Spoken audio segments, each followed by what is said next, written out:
So we crave it because the last time we had it, whether it's the donuts or the candy, it flooded our pleasure centers with something known as dopamine. We remember how good it tastes last time. We're going to do it again. Why? Because those little neurons, when you eat something you love, release a ton of dopamine. And it overwhelms those yellow dots are GABA. Now, you want a nice little balance of those two, but when you're flooded with dopamine, you feel great. That tends to happen when you eat a nice big snack.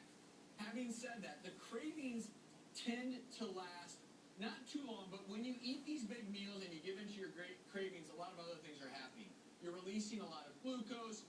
In response to that glucose, your pancreas releases insulin.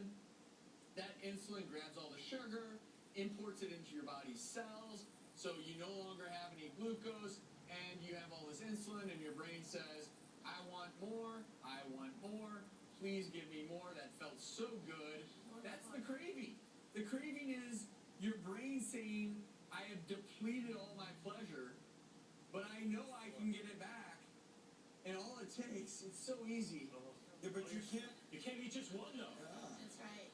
Well, you know what else triggers those things? Is hormones. I mean, PMS ladies, am I right? Okay? Yeah, you get cravings right around that time, and it's like, you gotta have it. To get over craving, you have to replace it with some sort of good habit that you also brings you pleasure. That's right. Something Sex? maybe non-food. Mm-hmm. Yeah. Or maybe a healthier version of what you're I'll craving. take sex over the donut anytime. You would, right? Sure. Listen, walking, just doing something that gives you pleasure. Yeah, go for And it. sometimes the craving actually may be telling you something that you need. If you're craving salt, maybe you need to, And that's where primitive cravings actually interact with emotional cravings. If you have a true physical craving, a yearning for salt, and you have really low blood pressure, boy, I need some salt, right?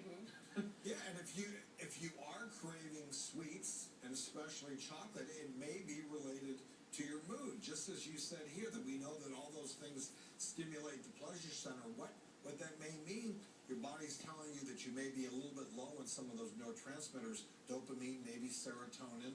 But be careful confusing that with the immediate high you get from the sugar. So we're out of time in the segment, but I have to do this before we go to break.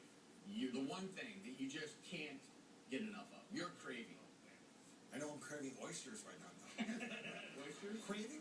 Those cookies look pretty good. Here you go, buddy. Here's a cookie for you. Just stare at it for 3 minutes. We'll see if it's still 3 minutes? So, when you get your cravings, you're working out.